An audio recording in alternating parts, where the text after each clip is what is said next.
Hello students, आज हम लोग क्लास 10th मैथ चैप्टर 1.3 का क्वेश्चन नंबर 2 देखने जा रहे हैं।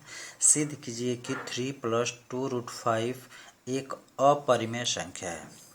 देखिए 3 + 2√5 हो, चाहे 6 + √2 हो, चाहे √3 + 7 हो, 2 - √3 हो, इस टाइप के जो क्वेश्चन आएंगे इसको थोड़ा हम अलग तरीके से सॉल्व करेंगे। देखिए, लेकिन इसको भी वही कंट्राडिक्शन मेथड यानी कि विरोधाभास से ही हल करेंगे। तो यहाँ क्या मान लेंगे कि माना 3 + 2√5 एक परिमेय संख्या है। अब इसके बाद से अगर परिमेय संख्या है तो इसको हम p/q के रूप में लिख सकते हैं। तो इक्वल टू लिख देंगे p/q, जबकि यहाँ p और q क्या है, फिर वही पहले जैसा q is not equal to 0। p और q पूर्ण संख्याएं हैं, पूर्ण संख्याएं हैं। अब p और q के गुणनखंड में कोई संख्या सर्वनिष्ठ नहीं है। कोई संख्या सर्वनिष्ठ नहीं है।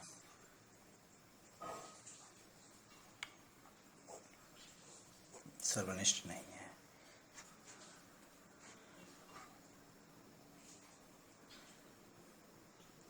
अब इसके बाद देखिए, यहाँ पे हम क्या करेंगे कि कर्णी वाले को एक पक्ष में करके बाकी सबको दूसरे पक्ष में कर लेंगे। तो अब देखिए यहाँ 2√5 इक्वल टू p/q प्लस 3 को इधर पक्षांतर कर देते हैं तो -3 हो जाएगा। अब यहाँ कर्णी वाले के साथ आ गया क्या 2, तो हम इस 2 से भी डिवाइड कर दें।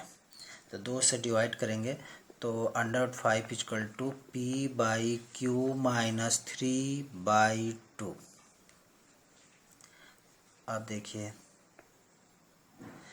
p/q - 3/2 इसमें कर्णी नहीं है और p/q परिमेय संख्या है। इसमें से 3 माइनस करेंगे तो भी परिमेय संख्या होगी, और इसमें 2 से डिवाइड कर दें तो भी परिमेय संख्या है। यानी हम यहाँ कह सकते हैं कि p/q परिमेय संख्या है, चूँकि p/q परिमेय संख्या है तब p/q - 3 यह भी क्या होगा, परिमेय संख्या होगा। p/q - 3 भी एक परिमेय संख्या होगी।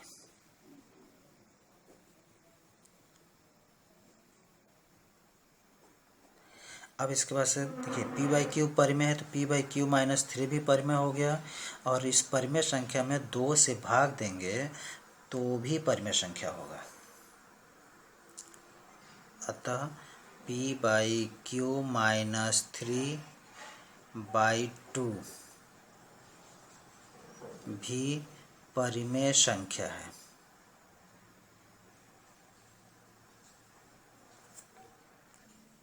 चलिए p/q - 3/2 परिमेय संख्या है, और इतना इक्वल टू दिखाया गया है √5।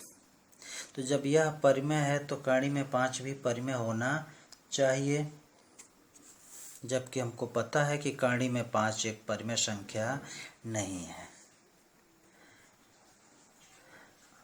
तो हम लिख सकते हैं चूँकि p/q - 3/2 परिमेय संख्या है, अतः कर्णी में 5 भी परिमेय होगा, क्योंकि परिमेय संख्या के बराबर होगा। तो अब यहाँ कर्णी में 5 परिमेय संख्या है, लेकिन हमको पहले से क्या पता है कि कर्णी में 5 एक अपरिमेय संख्या है, जबकि कर्णी में 5 एक अपरिमेय संख्या है, क्योंकि इसको पहले प्रूव किया जा चुका है। तो कर्णी में 5 अपरिमेय संख्या है, इसका मतलब कि हमने जो माना था वह सही नहीं है, अतः हमारा मानना गलत है। यह भी लिख सकते हैं कि हमारी परिकल्पना गलत है, अतः हमारा मानना गलत है। यह लिख सकते हैं कि यहाँ विरोधाभास है, तो हमारा मानना गलत है। इसका मतलब कि 3 + 2√5 यहाँ लिख देंगे, अतः 3 + 2√5 एक अपरिमेय संख्या है, अपरिमेय संख्या। चलिए क्वेश्चन नंबर 3 देखते हैं। इसमें 3 क्वेश्चन है। इसमें पहला देखते हैं। इसमें दिखाना है कि आपको 1/(करड़ी में 2 एक अपरिमेय संख्या है। फिर इसमें दूसरा है कि 7√5 भी एक अपरिमेय संख्या है। 6 + √2 एक अपरिमेय संख्या है। तो चलिए इसमें हम पहला देखते हैं। 1/2 एक अपरिमेय संख्या है, ये प्रूफ करना है। तो फिर इसको हम कंट्राडिक्शन मेथड से हम क्या करें, मान लेंगे कि माना 1/√2 एक परिमेय संख्या है। फिर सेम वही मेथड जो कड़ी में 5 किए हैं वैसे ही, क्योंकि यहाँ अगर प्लस माइनस इसके साथ आया होगा तो इसके जस्ट ऊपर जो प्रूफ किया गया उस मेथड से होगा, और नहीं तो जो कड़ी में 5 किया गया है बाकी सब ऐसे ही मेथड से होंगे। जबकि यहाँ परिमेय संख्या है तो इसको हम p/q के रूप में लिख सकते हैं। तो 1/√2 = p/q, जबकि q is not equal to 0, क्योंकि हर कभी 0 नहीं होना चाहिए। अगर 0 होगा तो इसकी वैल्यू अनंत आ जाएगी, क्योंकि किसी भी संख्या में 0 से भाग देते हैं तो अनंत आता है। अब देखिए p और q क्या है, पूर्ण संख्याएं हैं, जबकि p और q के गुणनखंड में कोई संख्या सर्वनिष्ठ नहीं है। ये तो सब में लिखना है जो पहले लिखा गया है। अब फिर यहाँ हम क्या करेंगे, इसका क्रॉस मल्टीप्लिकेशन त्रिय गुणा कर देते हैं। तो यहाँ q = हो जाएगा √2p। फिर कड़ी हटाने के लिए हम क्या करेंगे, वर्ग। तो यहाँ दोनों पक्षों का वर्ग करने पर, तो जब वर्ग करेंगे तो q² = हो जाएगा, कड़ी में 2 का वर्ग करेंगे तो 2p²। अब हम क्या करें, इस 2 से भाग दे दें, तो q²/2 = p²। हम इसको फर्स्ट मान लेते हैं। अब देखिए यहाँ q²/2 = p²। तो p भी पूर्णांक है और q भी पूर्ण संख्या है। p भी पूर्ण संख्या है और q भी पूर्ण संख्या है। तो इसका वर्ग करेंगे पूर्ण संख्या का तो भी पूर्ण संख्या ही होगा। तो देखिए q² में हम 2 से भाग दे रहे हैं तो p² आ रहा है। इसका मतलब कि q² में 2 से भाग देंगे तो पूर्ण संख्या ही आएगा। इसका मतलब कि q² 2 से पूरा कट जा रहा है, तभी तो पूर्णांक आ रहा है। तो हम लिख देंगे q² 2 से विभाज्य है, अतः q भी 2 से विभाज्य होगा। अब देखिए q 2 से विभाज्य हो गया तो q भी 2 से विभाज्य हो जाएगा। जब q² 2 से विभाज्य हो गया तो q भी 2 से विभाज्य होगा, यानी कि q 2 से भाग देने पर पूरा कट जाएगा। लेकिन q² में हमने 2 से भाग दिया तो p² के बराबर आ रहा है। तो q में जब हम 2 से भाग देंगे तो p के बराबर नहीं होगा, कोई दूसरी संख्या आएगी। तो हम इसको लिख लेते हैं r, यहाँ मान लिया गया है। अब यहाँ r क्या है, यह भी पूर्ण संख्या है। अब देखिए r जब पूर्ण, क्योंकि अभी माना गया था, दिखाए थे कि जैसे मान लीजिए 6 का वर्ग है, अगर यह 2 से कट जा रहा है, 6 का वर्ग हुआ 36, 36 2 से कट जाएगा, आएगा 18। तो 6 भी देखिए 2 से विभाजित हो जाएगा। 6 में 2 से भाग देंगे तो कितना आ रहा है, 3। तो यह भी पूर्ण संख्या है, यह भी पूर्ण संख्या है। इसका मतलब कि 6 के वर्ग में हम 2 से भाग दे रहे हैं तो कट जा रहा है, तो 6 भी 2 से कट जाएगा। तो देखिए हम यहाँ भाग दे रहे हैं तो 18 आ रहा है और यहाँ भाग दे रहे हैं तो 3 आ रहा है, यानी कि यह अलग संख्या आ रहा है। तो इसीलिए हमने अलग संख्या के लिए r मान लिया है। तो चलिए q/2 = r। अब इसके बाद से फिर इसका त्रिज्या गुणा कर देते हैं, तो q हो जाएगा 2r। अब फिर इसका हम वर्ग कर देते हैं, तो वर्ग करेंगे तो वर्ग दोनों पक्षों का वर्ग करने पर तो q² हो जाएगा 2 का वर्ग 4, r का वर्ग करेंगे r²। इसको इक्वेशन मान लेते हैं हम 2। अब देखिए यहाँ जो किया गया है q² 2p², और यहाँ जो आ रहा है q² 4r², यानी दोनों का बायां पक्ष बराबर है, दोनों q² है तो समीकरण 1 और 2 से दोनों का बायां पक्ष बराबर है तो दाहिना पक्ष भी आपस में बराबर हो जाएगा। तो 2p² हो जाएगा 4r²। अब यहाँ फिर हम 2 से डिवाइड कर देते हैं, तो 4r² बटे कितना हो जाएगा 2, कट जाएगा। तो p² 2r²। अब फिर देखिए यहाँ p² बटे 2 = r², यानी p² 2 से विभाजित होगा तो आएगा r², जबकि r क्या है, पूर्ण संख्या है। इसका मतलब कि p² में 2 से भाग देंगे तो पूर्ण संख्या ही आएगा। इसका मतलब कि p² 2 से पूरा पूरा कट जाएगा, तो p² जब 2 से पूरा पूरा कट जाएगा तो p भी 2 से कट जाएगा, यानी हम लिख सकते हैं p² 2 से विभाज्य है, अतः p भी 2 से विभाज्य होगा। अब देखिए p जब 2 से विभाज्य हो गया तो इसके पहले हम लोग निकाले हैं कि q भी 2 से विभाज्य है और यहाँ p भी 2 से विभाज्य है। इसका मतलब कि p और q दोनों 2 से विभाज्य हैं।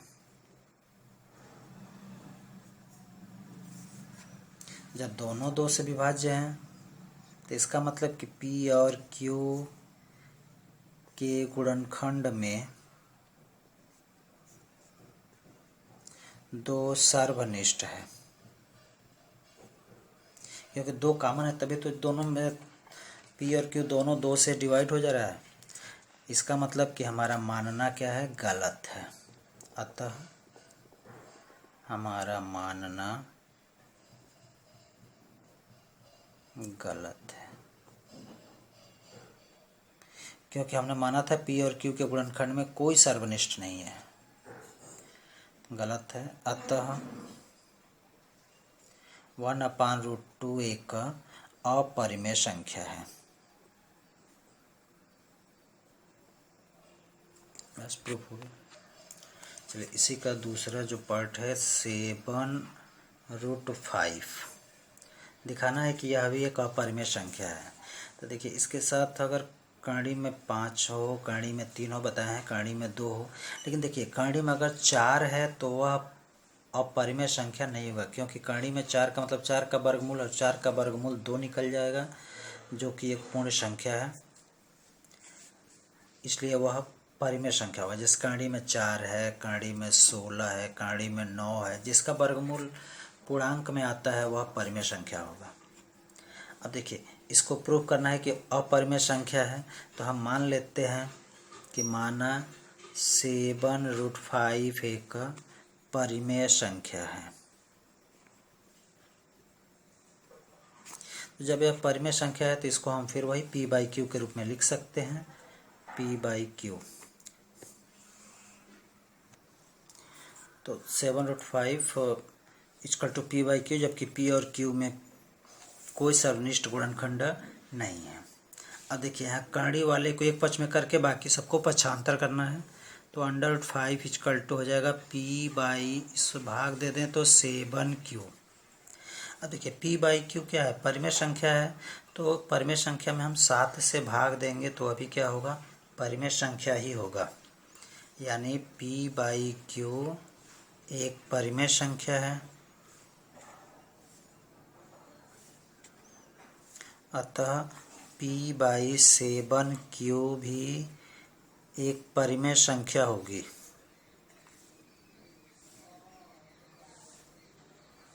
अब देखिए p बाई 7Q एक क्या हो गया, परिमेय संख्या हो गया, और यहाँ अंडर रूट 5 इक्वल टू इतना है, इसका मतलब कि यह परिमेय है तो यह भी क्या होगा, परिमेय संख्या होगा। इस प्रकार कड़ी में 5 भी परिमेय संख्या होना चाहिए, परंतु कड़ी में 5 हम लोग प्रूव कर चुके हैं कि यह एक अपरिमेय संख्या है, एक अपरिमेय संख्या है, अतः हमारी परिकल्पना गलत है। परिकल्पना लिखिए, यह हमारा मानना गलत है। अतः 7√5 एक अपरिमेय संख्या है।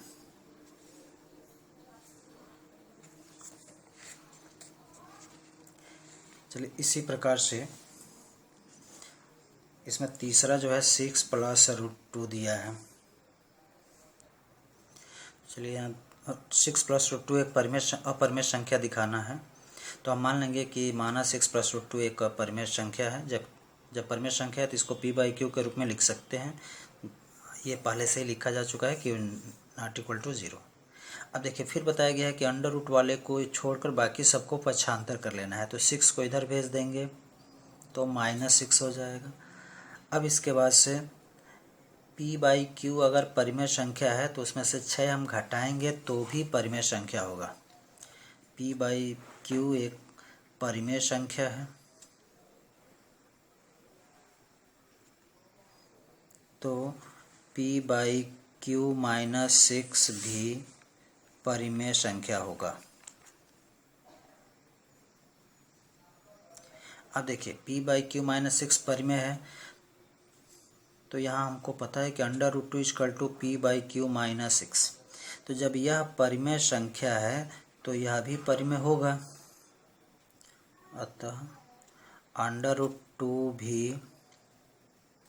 एक परिमेय संख्या होना चाहिए। परिमेय संख्या है चाहे परिमेय संख्या होना चाहिए, जबकि अंडर रूट 2 एक अपरिमेय संख्या है, अपरिमेय संख्या है।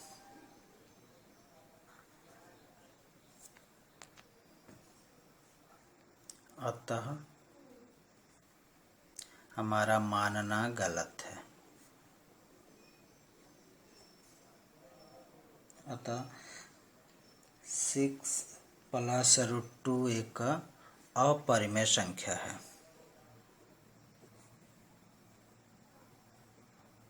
इस तरह से यह चैप्टर समाप्त।